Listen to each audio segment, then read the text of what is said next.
Good morning students. आज हम पढ़ेंगे इलेक्ट्रिकल फोर्स एंड बायोलॉजी और इसके अंदर हमारा चैप्टर चल रहा है माइक्रो ऑर्गेनिज्म और इसके अंदर हमारा टॉपिक चल रहा था स्टेरिलाइजेशन। स्टेरिलाइजेशन मतलब जीवाणुओं को ख़त्म करने की जो प्रोसेस है वो चल रहा था। उसके अंदर हमने पहला इसमें ऑप्शन पढ़ा था वो था केमिकल एजेंट्स और अब आज हम पढ़ेंगे फिजिकल एजेंट्स। अब फिजिकल एजेंट्स क्या होते हैं? ऐसे एजेंट्स जिनको हम सीधे तौर पर यूज कर सकते हैं, जैसे फॉर एग्जांपल टेम्परेचर।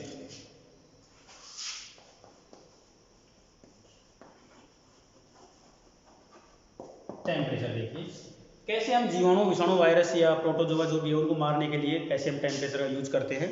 तो देखिए इसका एक सीधा सा एग्जांपल है, वेरी हाई और very low temperature many inhibit the metabolic activities of micro organisms and destroy them efficiently. Temperature variables are applied for sterilization process in the following ways. तो यहाँ पर जो माइक्रो ऑर्गेनिजम्स हैं उनकी जो अंदर की मेटाबॉलिक एक्टिविटीज है उनको टेम्परेचर वेरिएशन बहुत ज़्यादा प्रभावित करता है। जैसे अगर हम किसी भी वायरस का टेम्परेचर बहुत ज़्यादा कम कर दें तो क्या होगा, उससे वो वायरस फ्रीज हो जाएगा लाइफ टाइम के लिए, मतलब वो दोबारा से कभी निखर नहीं पाएगा। अगर उसका टेम्परेचर हम हाई कर देंगे तो देखिए आप वायरस के बारे में हमारे यहाँ पर इसमें तो बुकवेट ज़्यादा है नहीं, लेकिन वायरस कुछ इस तरह से होते हैं, ज़्यादातर गोली होते हैं, उनकी जो भारी जो लेयर होती है ना वो लिपिड की बनी हुई होती है। लिपिड तो हमने पढ़ा है, मतलब वसा की बनी हुई होती है और उसके यहाँ पर जैसे यहाँ पर कुछ ना कुछ चीज़ें जुड़ी हुई होती हैं जिनसे वो संक्रमित होता है। तो ये चीज़ प्रोटीन की बनी होती है, अंदर यहाँ पर बाकी कार्बनिक चीज़ें बनी हुई होती हैं। तो ये जो लेयर होती है ना लिपिड की, ये हाई टेम्परेचर की वजह से पिघल जाती है और अगर मान लीजिए हमने पिघला दी तो फिर ये वायरस अपने आप ही मर जाता है। तो यहाँ पर हम टेम्परेचर का यूज़ कर सकते हैं, हाई टेम्परेचर को इसको ख़त्म करने के लिए, और लो टेम्परेचर यूज़ कर सकते हैं इसको फ्रीज करने के लिए। तो फ्रीज करने से क्या होता है, वायरस का संक्रमण नहीं हो पाता, जिससे जिस बॉडी के अंदर वायरस है वो बॉडी वैसी कंडीशन में बनी रहती है लॉन्ग टाइम के लिए। अब फिर अगर उसको काम में लेना है तो या तो आप उस बॉडी का टेम्परेचर बढ़ा दो या फिर उन वायरस को किसी और तरीके से ख़त्म कर दो, उसके बाद में आप उस बॉडी को काम में ले सकते हैं। फॉर एग्जांपल दूध, लुई पास्चर ने क्या किया था, जो दूध है उसको 70 डिग्री सेल्सियस तक गर्म किया, है ना। गर्म करने के बाद गर्म करने से क्या हुआ, जो वायरस थे 99% तक मर गए थे, क्योंकि इतने टेम्परेचर पर जनरली ज़्यादातर वायरस मर जाते हैं। और कुछ वायरस ऐसे होते हैं जो 100 डिग्री सेल्सियस तक टेम्परेचर सहन कर जाते हैं, लेकिन 100 डिग्री सेल्सियस टेम्परेचर पर दूध को गर्म करके वापस ठंडा करने में बहुत खतरा है। क्यों? क्योंकि दूध के फटने के चांस ज़्यादा होते हैं, इसलिए उसको 70 डिग्री सेल्सियस से ज़्यादा गर्म नहीं किया। फिर ठंडा करने के बाद में उसको 8 डिग्री सेल्सियस टेम्परेचर से नीचे टेम्परेचर पर उसको रखा। इससे क्या होता है, जो कुछ वायरस बचे थे उनको ग्रो करने के लिए टेम्परेचर नहीं मिल पाया। अब उस टेम्परेचर को ग्रो नहीं करेंगे और दूध लॉन्ग टाइम तक सेफ बना रहता है, मतलब जितने टाइम 3, 4, 5, 10 दिन रखना चाहे रख सकते हैं, बस ये टेम्परेचर मेंटेन रहना चाहिए, इससे कम टेम्परेचर रहना चाहिए। और उसके बाद में जैसे ही इसको लेके आएंगे आप किचन में इसको गर्म करोगे, गर्म करने के बाद में इसके अंदर जो कुछ वायरस थे वो 100 डिग्री सेल्सियस से ऊपर जाकर आसानी से मर ही जाएंगे, तो यहाँ पर दूध आराम से बच जाता है। तो यहाँ पर देखिए इसके बहुत सारे एग्जाम्पल है, जैसे ड्राई हीट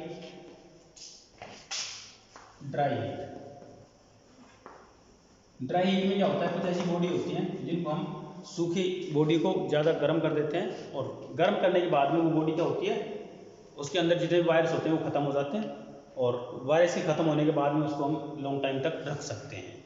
जैसे एग्जांपल के तौर पर कुछ खाने पीने की चीज़ें होती हैं, जैसे प्याज है, उसको काट के और उसको ड्राई हीट करके आप उसको सालों साल तक रख सकते हैं, लगभग आप उसको 1 या 2 साल तक उसको आगे रख सकते हैं।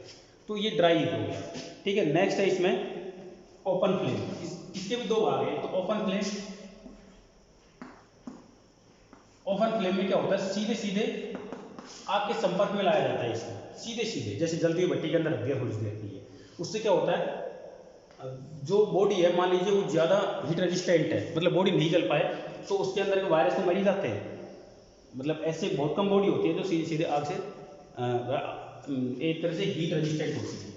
और दूसरी है यहाँ पर hot air oven, hot air oven ज़्यादातर यूज किए जाते हैं जो ये खाने पीने की चीज़ें होती हैं उनको गर्म रखने के लिए, जैसे कचौड़ी, समोसे, प्याज और भी बहुत सारी चीज़ें होती हैं। इनको क्या करते हैं, काट कर या फिर ऐसे कैसे उसके अंदर रख देते हैं, वो एक निश्चित टेम्परेचर मेंटेन करके रखते हैं। उस टेम्परेचर पर वहाँ पर क्या होता है, जो वायरस है वो आगे नहीं बढ़ पाते या फिर उनकी जो ग्रोथ है वो रुक जाती है। तो यहाँ पर दो तरह के होते हैं, ड्राई हीट, ओपन फ्लेम और हॉट एयर। अब देखिए यहाँ पर इसके एग्जाम्पल और भी हैं, स्टैटिक एयर टाइप, इसी के अंदर हॉट एयर ओवन में static air type. Static air type में क्या होता है कि यहाँ पर लगातार एक जैसी एक टेम्परेचर की एयर लगातार आती रहती है। मान लीजिए अगर 10 घंटे तक हमें किसी चीज़ को गर्म रखना है और कितने टेम्परेचर रखना है, 40 डिग्री सेल्सियस पे रखना है, तो 40 डिग्री सेल्सियस टेम्परेचर पर लगातार उसमें ये एयर लगातार आती रहती है। तो ये स्टैटिक एयर टाइप होती है, इसमें निश्चित टेम्परेचर रहता है ना। और इसमें जनरली क्या होता है, टेम्परेचर कम ही रहता है, कम टेम्परेचर रहता है कम टाइम के लिए या ज़्यादा टाइम के लिए। दूसरा है यहाँ पर forced air type. Forced air type क्या होता है, इसमें एक फैन लगा दिया जाता है जो यहाँ पर बाहर से हवा लेता है, उसको गर्म करता है और लगातार लेता रहता है। ये टेम्परेचर भी थोड़ा सा हाई रखता है और ज़्यादा मात्रा में एयर फ्लो करता है। तो ये ऐसा वहाँ पर होता है जहाँ पर या तो फर्नेस के अंदर होता है या फिर कोई ऐसी चीज़ें जो बहुत ज़्यादा हाई टेम्परेचर पर रखी जाती है। जैसे होटलों के अंदर जो बना हुआ खाना, बना हुआ तैयार मीट होता है, उसको इस तरह से रखा जाता है, ठीक है। ओवन के अंदर नहीं रखते क्योंकि ओवन क्या करता है, एक कम टेम्परेचर रखता है, कम टेम्परेचर पर खराब होने की संभावना ज़्यादा रहती है, हाई टेम्परेचर पर खराब होने की संभावना कम होती है। लेकिन ये कम टाइम के लिए होता है, ये ज़्यादा टाइम के लिए होता है।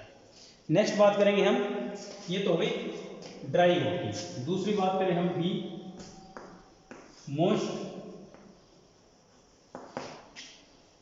हीट। मोस्ट हीट का मतलब क्या है, मोस्ट हीट होती है एक तरह से स्टीम।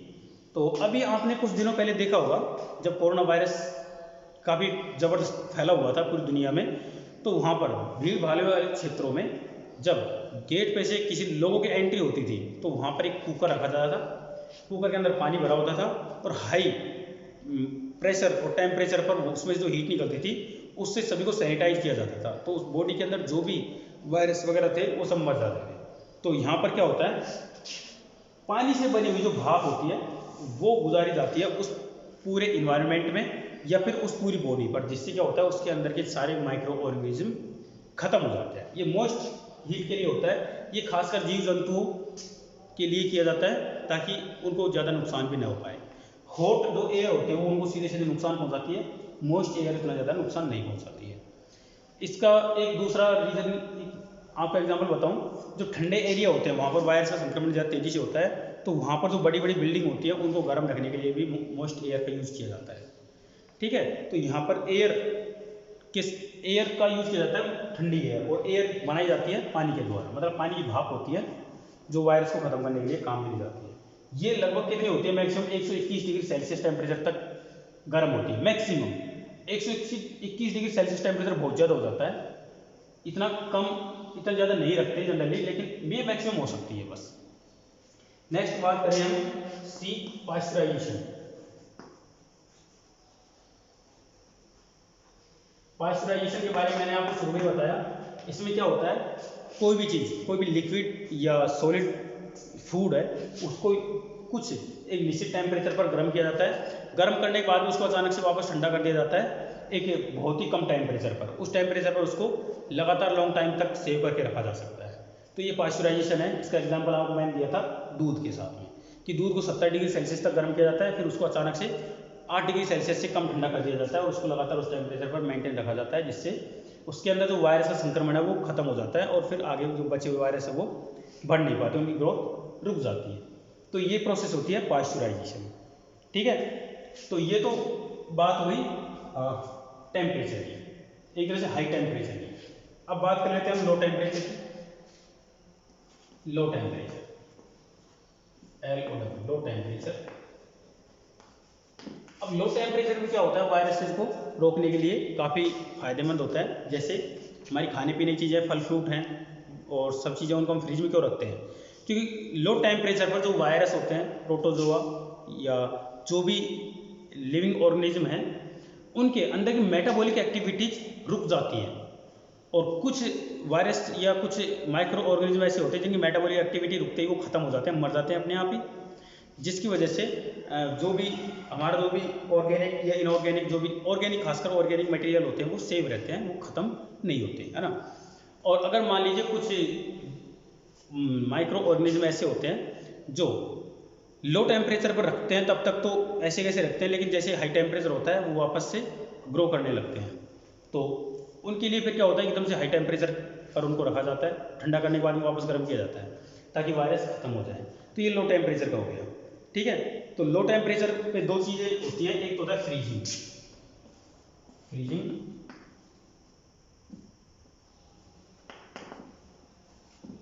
है ना, और दूसरा होता है रेफ्रिजरेशन।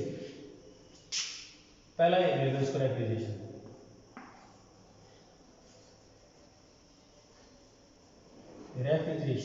रेफ्रिजरेशन का मतलब है रेफ्रिजरेटर के अंदर हम किसी वस्तु को रखते हैं तो उसको हम रेफ्रिजरेशन बोलते हैं। खासकर इसका टेम्परेचर होता है -15 डिग्री सेल्सियस तक, -15 डिग्री सेल्सियस तक, 8 डिग्री सेल्सियस से -15 डिग्री सेल्सियस तक की जो टेम्परेचर होता है उस पर हम किसी बॉडी को या फिर किसी चीज़ को रख रहे हैं तो उसको हम रेफ्रिजरेशन बोलेंगे। इसमें क्या होता है, लगातार टेम्परेचर डाउन लगातार मेंटेन रखा जा सकता है। और दूसरी बात रहेगा फ्रीजिंग की। तो फ्रीजिंग में क्या होता है, कोई सी भी बॉडी हो उसको इतना ज़्यादा ठंडा रखा जाता है कि उसको पूरी तरह से जमा दिया जाता है, उसको बर्फ़ के रूप में कन्वर्ट कर दिया जाता है। तो हम यहाँ पर देखते हैं रेफ्रिजरेशन के अंदर बहुत सारी चीज़ें ऐसी होती हैं जो जमती नहीं है। जैसे दूध हमने रख दिया 8 डिग्री सेल्सियस या फिर 5 डिग्री सेल्सियस पे, तो वहाँ पर दूध जमता नहीं है, वो वैसे वैसे बना रहता है, तो उसको हम रेफ्रिजरेशन बोलते हैं। लेकिन अगर मान लो दूध बर्फ़ के रूप में कन्वर्ट हो गया, पानी बर्फ़ के रूप में कन्वर्ट हो गया, या बाकी दूसरे केमिकल है वो पानी या बर्फ़ बन गए, जम के सूख गए, तो उनको हम फ्रीजिंग बोलेंगे। तो दोनों में टेम्परेचर होता है, लेकिन टेम्परेचर का डिफरेंस होता है। यहाँ पर 15 डिग्री सेल्सियस से कम टेम्परेचर होता है ना, -15 डिग्री सेल्सियस से लेकर ये लगभग होता है 50 डिग्री सेल्सियस माइनस में, इतने के बीच में यहाँ पर हम सभी वस्तुओं को रखते हैं। तो उससे क्या होता है, सारी वस्तुएं फ्रीज हो जाती हैं, जम जाती हैं। फ्रीज का मतलब उनकी सारी एक्टिविटी रुक जाती है, तो इसको बोलते हैं लो टेम्परेचर। हाँ, अब नेक्स्ट है इसका डेसिकेशन। डेसिकेशन क्या, चलो ये हेडिंग डालता हूँ मैं डेसिकेशन की, एक सेकेंड।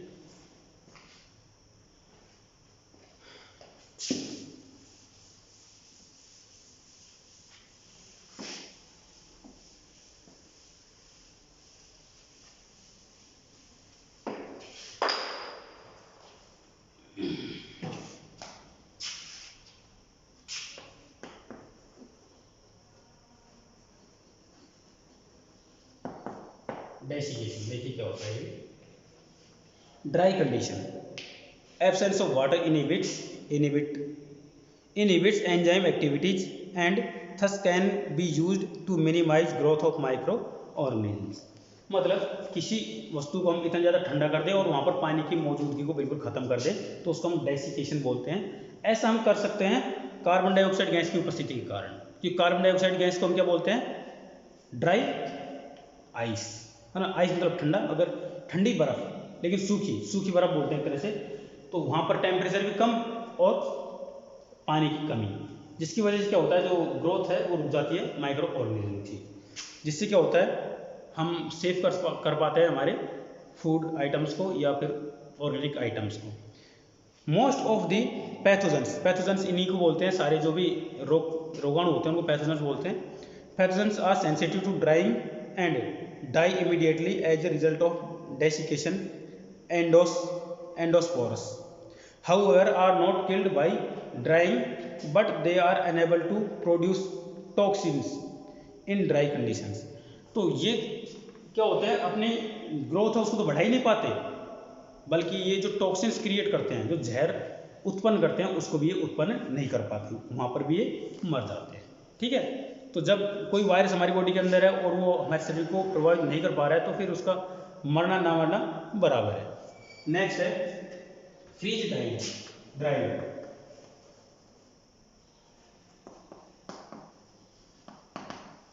फ्रीज ड्राइंग देखिए, अगर हम किसी बर्फ को इतना ज़्यादा जमा दें, इतना ज़्यादा ठंडा कर दें कि वो सूखे जैसे लगने लगे, तो उसको हम फ्रीज ड्राइंग बोलते हैं। यहाँ पर एक तरह से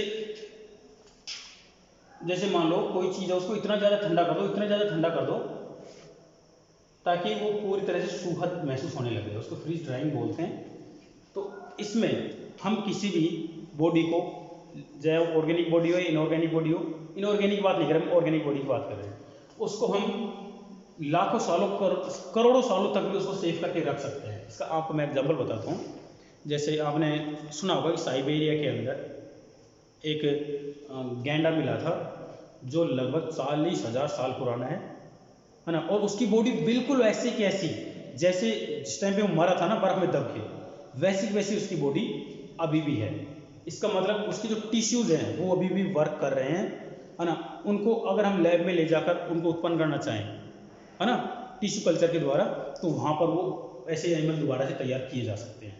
लेकिन ये एक तरह से जो इंटरनेशनल लॉयों के खिलाफ है कि यहाँ पर हम क्लोनिंग नहीं कर सकते एनिमल्स की, जो मरे हुए डिस्टिंक्ट एनिमल है उनकी हम क्लोनिंग नहीं कर सकते। तो क्लोनिंग करके हम उनको दोबारा से पैदा कर सकते हैं लेकिन अगर हम दोबारा से पैदा कर देंगे ऐसे जानवरों को, तो एक तरह से मानव जाति के लिए भी खतरा हो सकते हैं, क्योंकि उनको बहुत बड़ी संख्या में खाना चाहिए होगा, और इतना खाना चाहिए होगा कि वो एक तरह से मान लो कि 100-200 लोगों को खाना एक बार में खा जाएंगे, और डेली खाना चाहिए होगा, तो फिर वो एक तरह से मानव जाति के लिए भी खतरा उत्पन्न होंगे, क्योंकि उस टाइम पे मानव नहीं थे इसलिए वो जानवर थे। अब वो जानवर हैं तो वो जानवर नहीं है तो मानव है, दोनों एक दूसरे के विपरीत है। तो इनको हम दोबारा से उत्पन्न तो नहीं करना चाहते, कर सकते हैं लेकिन नहीं करना चाहते। तो इसका मतलब ये है कि उनकी बॉडी फ्रीज ड्राई कंडीशन में थी, मतलब वो बिल्कुल सूखी हुई थी, उनके अंदर कोई एक्टिविटी नहीं हो रही थी, और वो बिल्कुल ऐसे कैसे था। जब टेम्परेचर एक्सट्रीमली लो कर लिया जाए, बिल्कुल एक्सट्रीमली लो कर दिया जाए, तो उस कंडीशन को बोलेंगे हम फ्रीज ड्राइंग। ठीक है, हाँ। अब इसके अलावा एक एग्जाम्पल और है यहाँ पर रेडिएशन।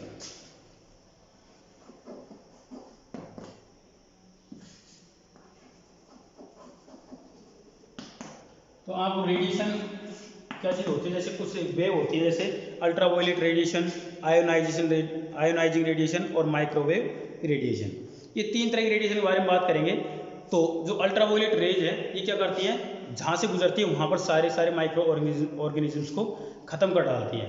तो वहाँ पर क्या करती है, उनके अंदर की जो मेटाबॉलिक एक्टिविटीज़ है, मेटाबॉलिक सिस्टम्स है, उनको पूरी तरह से ध्वस्त कर देती है, जिससे वो इमीडिएटली वायरस मर जाते हैं। इसका एग्जांपल आपको देखे बता रहा हूँ मैं। आपके घरों के अंदर जो आरओ लगा हुआ है उसके अंदर यूवी सिस्टम लगा हुआ होता है, तो ये जो पानी के अंदर के जो वायरस होते हैं उनको ख़त्म कर देते हैं, है ना।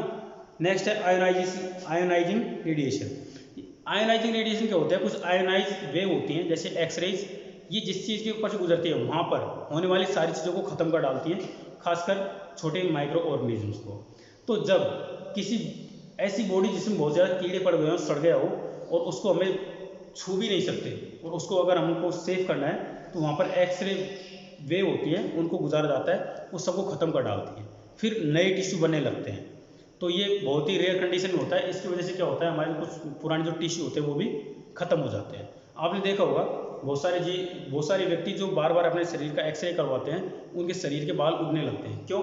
क्योंकि वो टिश्यूज़ को ख़त्म कर डालते हैं, और हर एक टिश्यू में से एक निकलता है बाल, एक टिश्यू में से एक बाल निकलता है, और जब टिश्यू खत्म हो जाएगा तो बाल कहाँ से रहेगा।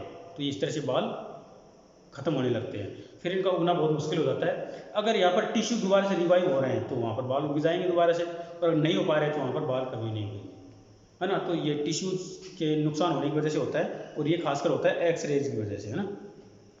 तो यहाँ पर आयोनाइजिंग वेव होती है, ये मतलब ये जो भी जो माइक्रो ऑर्गेनिज्म है उनके अंदर जो कुछ आयंस होते हैं उनको आयोनाइज कर देता है, मतलब वहाँ से हटा देता है। तो उनकी अगर अंदर का केमिकल कंपोजिशन ही बदल जाएगा वायरस का, तो वो खत्म हो जाता है।